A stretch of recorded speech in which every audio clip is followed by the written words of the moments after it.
it's possible to make media about Indigenous people while including Indigenous people and kind of create a richer story that way.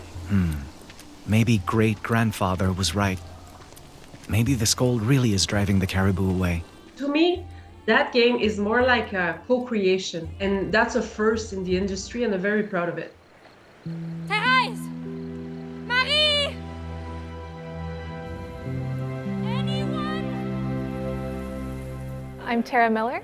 I am the art director at Unreliable Narrators. I'm part Maliseet, which is also called the Wolastoqiyik tribe. I art directed Two Falls, which consists of drawing concept art and painting environments and giving feedback. We wanted to tell a story about, part of our history from Quebec and Canada. So it's set in the 17th century, and I think there's a lot of good materials from that time, but not a lot from the Indigenous perspective. These are some other early concepts I did.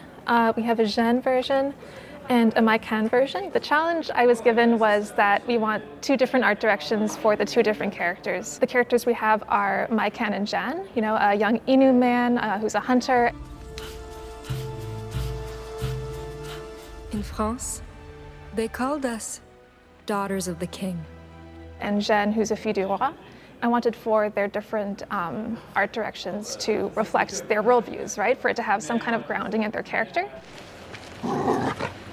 Something you see a lot in movies or journals from explorers at the time is that they're there to conquer things. They're here to fight the wilderness, and the wilderness is going to fight back, and it's very much oppositional.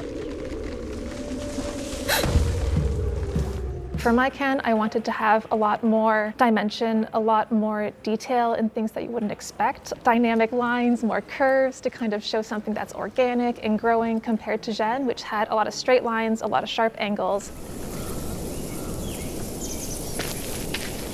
We understood that to tell this story, we needed to have very contrasting perspective and also having the right people to work on this project. Excuse me! You there! I come in peace!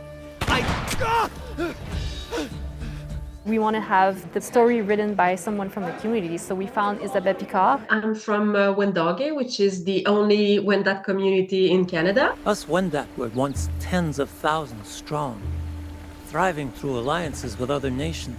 I told them, I said, well, maybe you should surround yourself with an Indigenous illustrator, with an Indigenous singer for the music, or a musician. You should have also an Indigenous Elders Council to advise you. So everything that we wrote, everything that we portrayed into the game has been validated through them. Perfect. This Bushinal will tell other Innu where I'm headed.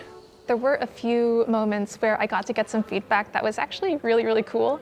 For example, I was alone in my apartment during lockdown designing My Can, and I was like, I'm going to take some artistic liberty and make his shirt green. Once we were able to get in contact with elders, they were able to show us that at this point, an Innu hunter would be wearing a more tan buckskin type shirt with some Innu patterns on it, and there was a specific type of knife that he would also have with him. It felt good to be able to create something that I knew was going to be authentic. They wanted to make sure that it was an Indigenous game and not a white game on Indigenous people, and that's a big difference. That's the way it should go, I believe, for every creative process that involves Indigenous people. I think that it's just a positive for the industry and for the gaming community to have more of these voices, to have more diversity in how we tell our stories. If some Indigenous kid plays this game and thinks like either I love this or I could do this better, I think that is a success. That's what I want to happen.